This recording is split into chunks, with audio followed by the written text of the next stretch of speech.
Good morning, everybody, and welcome you all once again. We are here to continue the final chapter of your history syllabus, Nazism and Rise of Hitler. Till now, we came to know in the First World War, Germany was badly defeated. After that, a Weimar Republic was established in Germany. This Weimar Republic drew a treaty with Allied forces at Versailles, that is known as Treaty of Versailles. This treaty completely ruined German economy.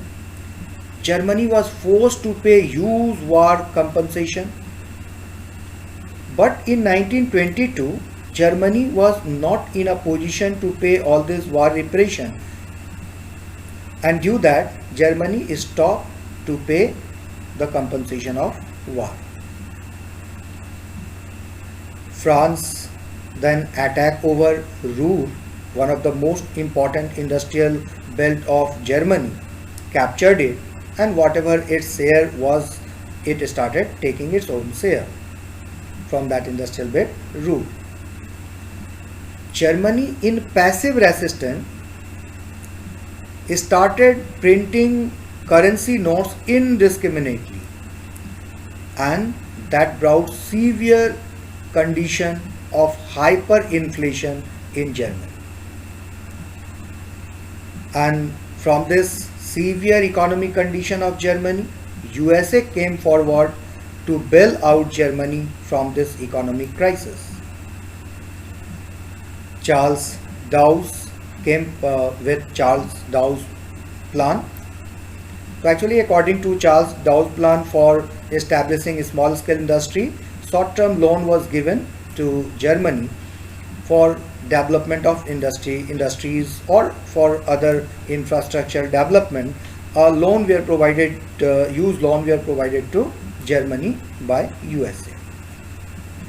Now in this video, we are going to begin from 1.3, the years of depression. Actually, after the First World War, from 1924 to 1928, several measures were taken to recover the fractured economy. And initially, it seems that economy is recovering, but whatever measures were taken, it seems that a castle that was made on the sand. मतलब जो भी measures लिए गए थे वो बालू की रेत पे खड़ा किया गया एक महल की तरह लग रहा था, जो कंप्लीटली धाराशायी हो गया इन 1929. तो the year between 1924 and 1928 saw some stability.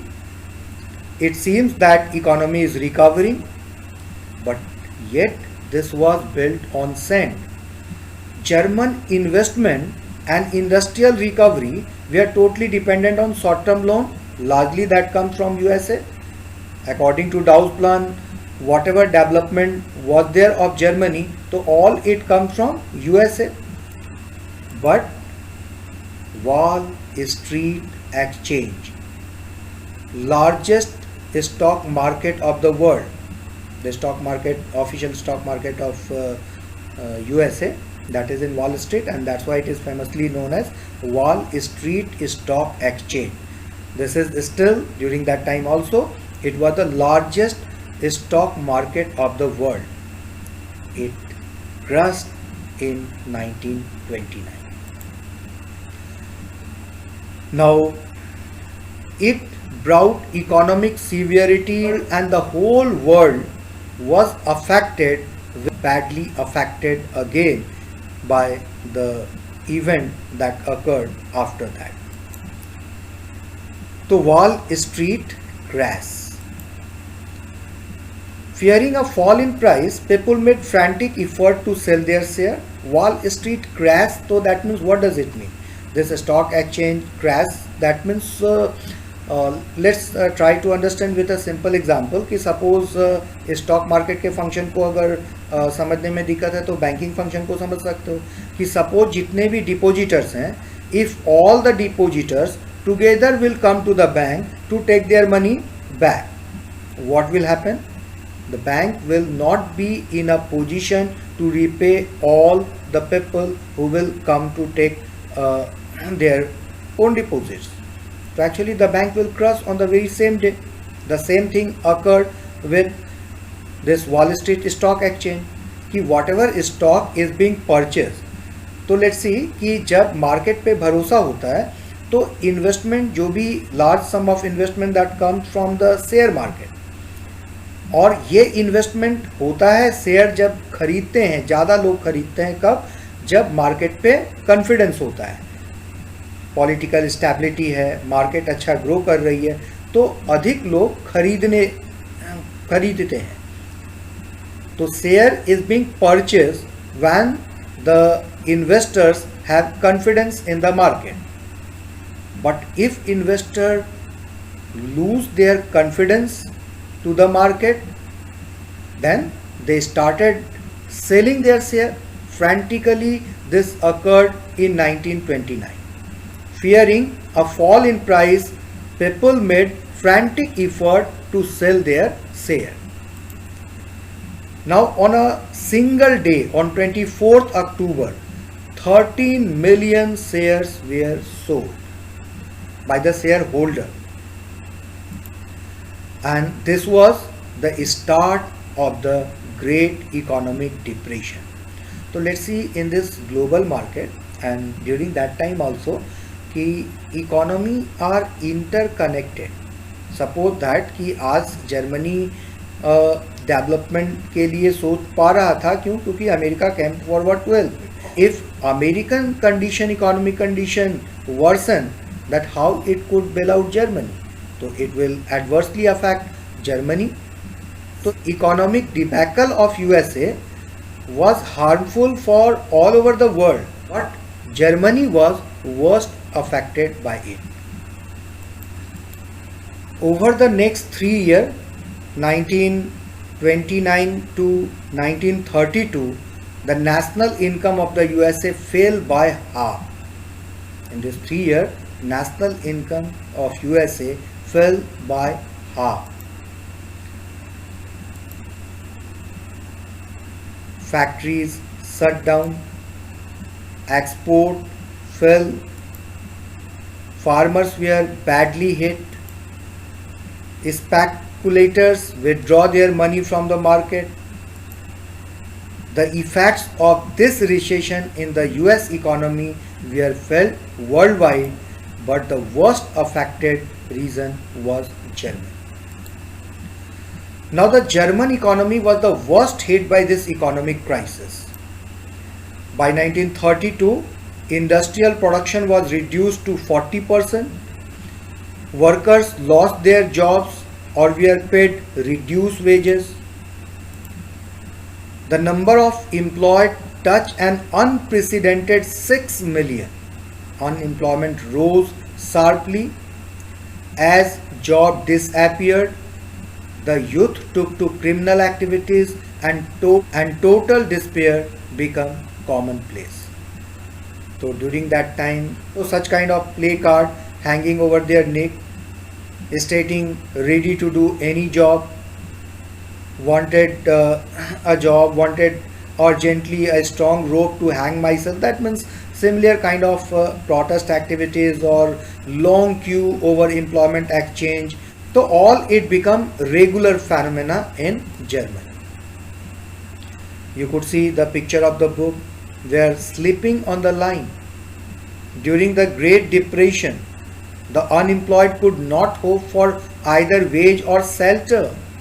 On winter night, when they wanted a shelter over their head, they had to pay to sleep like this. Even to sleep like this, they will have to pay. Such kind of hoarding you could see there. Jobless men keep going. We can't care for our own. So that means this was economic depression for all over the world, but for Germany it was more than that. There were fear in the mind of people. Even the saving of the people, जो currency prices debacle हुए थे, तो actually जो saving था लोगों का, that become nothing. So there were fear in the mind of the people that they will reduce to the working class. Working class are called proletarian. So such fear in the mind of middle class people that they also will be reduced to proletarian. So this is called proletarianization. Such fear in the mind of people, mind of middle class people, that they will reduce to the working class. So such fear is called proletarianization. Now political condition. Politically too, the infant Weimar Republic अभी भी बना था infant. Politically too, the infant Weimar Republic was fragile. Why it was fragile? The Weimar Constitution had some inherent defects. So this is one of the important questions. What were the inherent defects of Weimar Constitution? So after the First World War, before Weimar Republic was constituted, a Weimar Constitution was framed, but two inherent defects were there in this Weimar Constitution. What was it? One was proportional representation.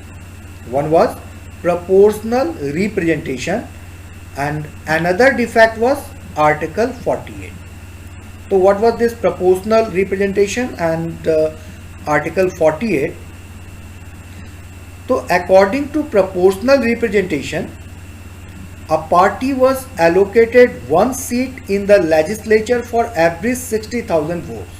Now try to understand this. If any party had got 60,000 votes, that political party will get one seat in the Riksdag. A party was allocated one seat in the legislature for every 60,000 votes it received in a given constituency, meaning that the overall size of the assembly fluctuated according to voters turnout. If the voter turns out will increase, the number of seats in the parliament will increase, and if voters turnout will decrease, then the number of seats also will decrease. And most important, you could understand that how much political party will be there in the parliament. So it become nearly impossible for any one political party to win majority of votes. Then coalition become a compulsion. Several political party together jointly form the government, and different point of views was there of different parties. So it received in a given continuity, meaning that the overall size of the assembly fluctuated with voters turnout. While this provision was intended to reduce wasted vote, but it also resulted in a large number of parties being represented in the chamber. So proportional representation made achieving a majority by any one party a near impossible task, leading to a rule by coalition. And what kind of coalition? दो बिल्कुल अलग अलग सोच, दो अलग विचारधारा के लोग मिलकर के गवर्नमेंट फॉर्म कर रहे हैं, तो दैट मीन्स ऐसे this kind of government could not be stable. This kind of government could not be stable for long. So that's why we should understand a bit how this Riksdag, German parliament was constituted. So actually German people elect the member of the parliament. German parliament is called Riksdag. So proportional representation, according to proportional representation, party got the same proportion of seats as their proportion of votes. Every 60,000 votes is equivalent to one seat in the parliament. The president is elected every 7 years. President then appoint the chancellor. It is the responsibility of the president to appoint chancellor. तो जैसे मान लो प्रधानमंत्री भारत में कौन appoint करेगा? President appoint करते हैं. The same way ये चांसलर कौन होते थे? जो डोमिनेंट हों पार्लियामेंट में, जो सबसे डोमिनेंट पर्सनालिटी हो, जिनको अधिक से अधिक पार्टियों का सपोर्ट हासिल हो, तो ऐसे व्यक्ति को प्रेसिडेंट चांसलर नियुक्त करते थे. That means president was elected every 7 years. President then was responsible to elect the chancellor, and all adult can vote. all have equal rights. The state kept their own government but with reduced power. National law could overrule state law. Now, what was this Article 48? तो proportional representation, वो तो समझे कि proportional representation के कारण a single party it become nearly impossible for a single party to win majority of vote and always coalition was compulsory. According to Article 48, it gave the President the power to impose emergency. It gave the President the powers to impose emergency.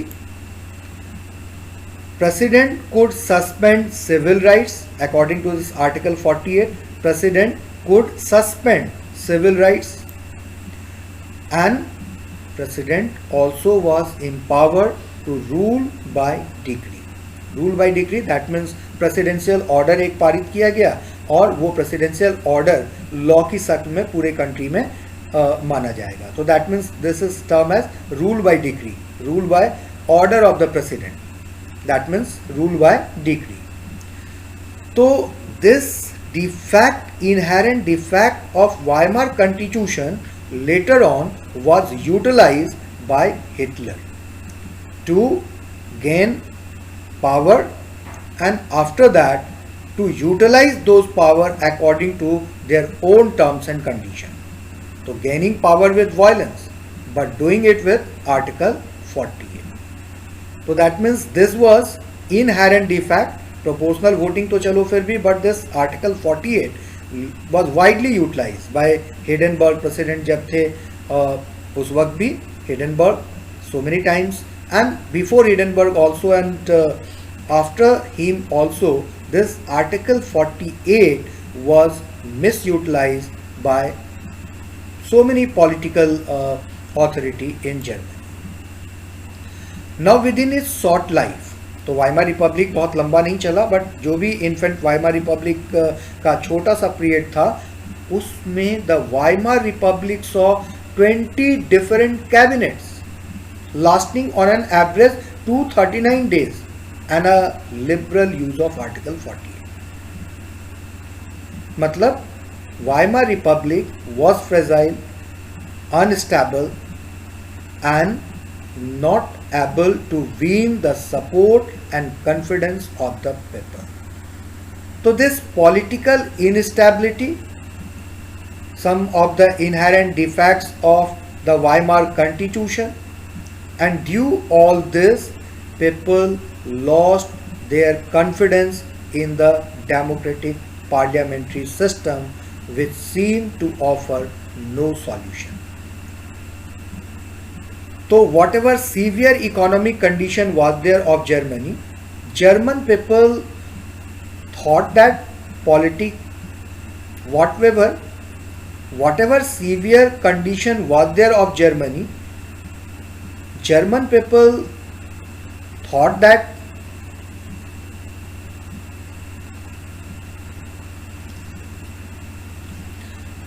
the government should have tried to sort out the severe economic circumstances.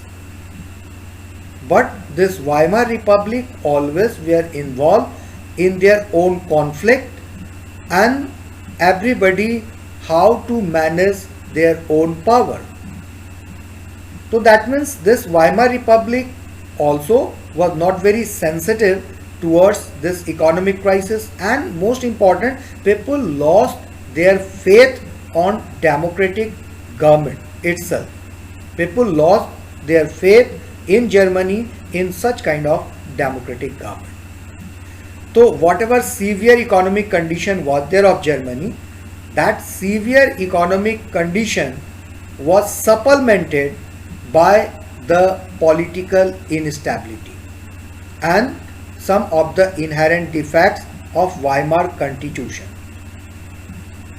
So economic debacle of Germany as well as non-popularity of this Weimar Republic paved the way for a dictatorial form of government in Germany, and it paved the way for Hitler to rise to power and become dictator of Germany. So our next topic is how Hitler become dictator of Germany, but before that we will emphasize upon a brief history of Hitler itself. So this crisis in the economy, polity and society formed the background to Hitler's rise to power.